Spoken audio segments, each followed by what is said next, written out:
This is the only school serving the area. All the children born in this district will eventually attend this school. It has maintained a good, although not outstanding, reputation for many decades, explained Graham, principal of the school, as he and Riccardo walked to the hall where the teaching staff had been gathered. It is large, with just over 1,000 students, and provides a wide range of courses, Graham continued. This proud gentleman had large, fierce blue eyes. His curly ivory hair was trimmed to resemble dragon scales. He had small ears and surprisingly small hands. He had an overly muscled build and ruddy skin. His wardrobe had military overtones, which bolstered Riccardo's suspicions that Graham spent much of his spare time outdoors, working out.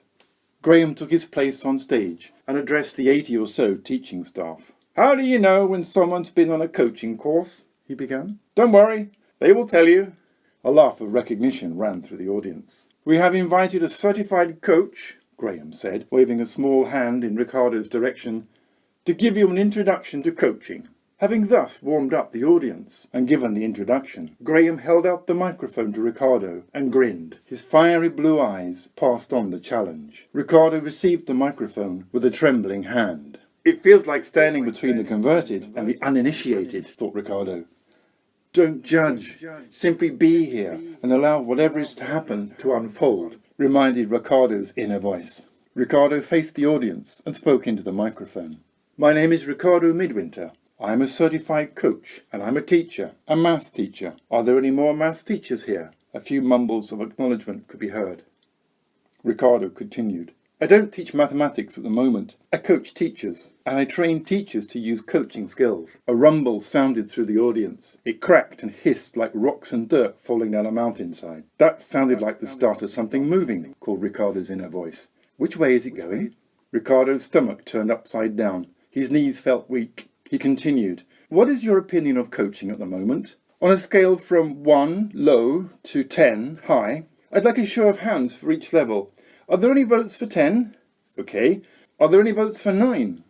He wrote on the board the number of hands that were held up for each level. Their opinions ranged from 6 to 2. Riccardo stated his intention. "My job today is to raise that level by 2 at least." "Nothing is impossible," whispered his inner voice. Riccardo asked with full curiosity, "I wonder what might move you in that direction?" He waited, but got no reply. So he suggested, "Perhaps we need to listen to your definitions of coaching before I share with you what I know." A small ripple of looks ran through the audience that hinted at cooperation. Riccardo forged ahead. "I invite you to speak with the person next to you and answer this question. What is the purpose of coaching? And then I will ask you to share what you've come up with." The teachers' voices bubbled into a gentle roar, like water going over a cliff. After 3 minutes, Riccardo interrupted them. Okay, what definitions would you like to share?" Their answers came quickly. "We've seen coaching on TV. Coaching is for people who aren't good at their job. The coach gets them to work better." Riccardo caught the accusation and tossed it aside. It didn't have his name on it. "We have to remember that TV is TV. It's entertainment. Real coaching is not so entertaining. And as for that description, not good at their job, I wonder if there's anyone here who would say that they are not good at their job." "No, I didn't think so. Me neither." "And yet, if I ask the question a little differently, is there anyone here who feels they could do better at their job?" "Yeah, me too. Even after all these years. In fact, the older I get, the more I can see I could do better." Murmurs of recognition washed across the teachers. Riccardo was sure there were more definitions to be shared. "What other definitions have you come up with?" "Coaching is when someone tells you what to do to get better results." Riccardo picked up on the two opposing ideas. "I agree with the part about better results. That's usually true for people who ask for coaching. But a coach doesn't tell you what to do. It might seem like that.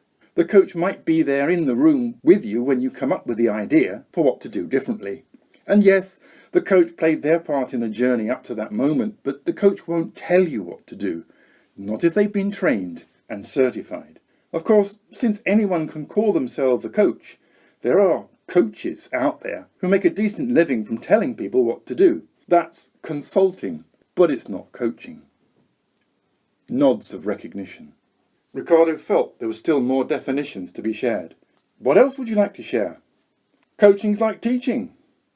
Ah, that was music to Riccardo's ears. He beamed. Oh yes, I found that it is so.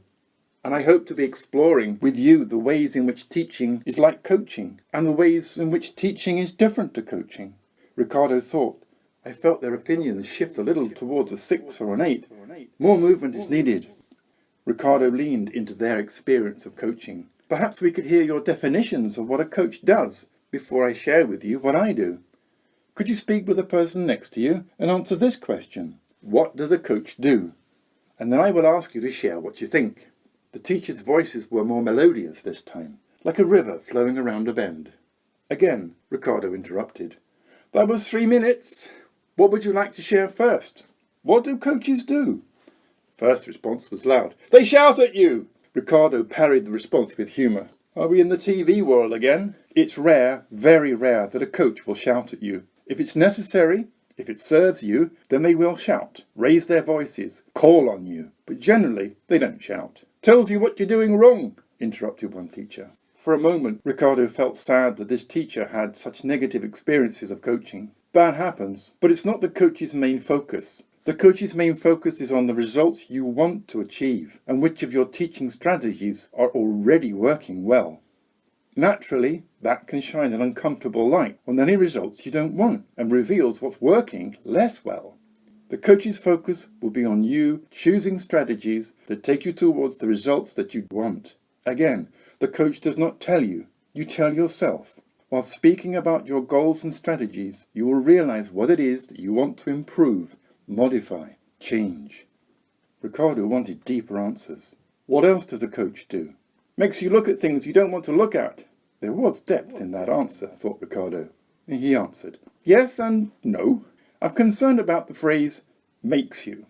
Nobody's forced to have coaching. Willingness to be coached is a prerequisite.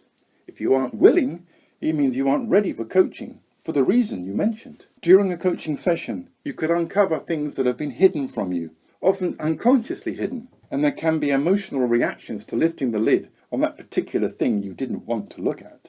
Be sure of this. A good coach will always ask your permission before inviting you to look at things that might be sensitive. You can always say no, not now, not yet. A good coach will guide you towards feeling comfortable and strong enough to look wherever you want to look. This is one of the skills that coaches have to learn on their training course and prove during certification. Riccardo leaned into his expertise in coaching. Perhaps we could look at the skills that a coach has to prove to become a certified coach. The teachers were facing Riccardo and smiling. He displayed the slide he had prepared with the ICF core competencies. Giving the teachers some minutes to read through the slide themselves, he asked, what similarities to teaching do you notice? Their answers were given in respectful tones. Managing accountability and progress, that's feedback and formative assessment, isn't it? Planning and goal setting, that's the syllabus, lesson plans and goals for the lesson. Powerful questioning. We ask a lot of questions too. There was no need to edit or respond to their comments. They were making the connections themselves. After a while, there was a pause and Riccardo asked, what differences do you see? Establishing trust and intimacy with the client. I'm not sure that's what we do. Would you agree, though, that there is trust and intimacy to the extent that they don't care what you know until they know that you care? Coaching presence, what's that? Riccardo replied, you could call it self-confidence, assertiveness, being there, leadership. What about creating awareness? Riccardo answered, teachers do that all the time. You bring students awareness to what they don't know and need to know before you start teaching them, I think. Awareness is one of the 4 stages of the learning process. He continued, the coaching process is similar to the learning process. It has specific stages. The coaching process can be described in many ways. Each coach training school has its own flagship model of coaching. There's a space here for you to do something bold, encouraged Riccardo's inner voice. Fear washed through Riccardo like a river of ice. He was grateful for the moment of stillness that came with it. He reached for his most confident voice and said, I would like to demonstrate the coaching process now. And to do that, I need a volunteer. My plan is to coach here on stage and for you to keep your eyes and ears open for what the coaching process is. Then I will ask you to share what you have seen and heard. So who feels ready to share how they teach? He left a gap and nobody moved. Riccardo continued to explain what was going to happen. I'm going to ask you to think back to a recent lesson that could have been better. But before I do, there's one thing we need to agree on: confidentiality. Can we agree that what we see here stays here? The teachers agreed through their voices and body language. Several nodded. The person who comes up on stage to be coached is a person who has the courage to be seen and heard, and the curiosity to discover what they could do better as a teacher. I ask that we meet that person with non-judgement and curiosity. When you are watching and listening, please look for shifts, significant changes in how things look or sound, and listen for the steps I am taking. Do not write anything down. No pens, no paper, no smartphones, he admonished with a teacherly wave of his index finger. Through the ensuing laughter, a teacher walked boldly up on stage. He was met with heartfelt applause. "Hi, what's your name?" opened Riccardo. "John."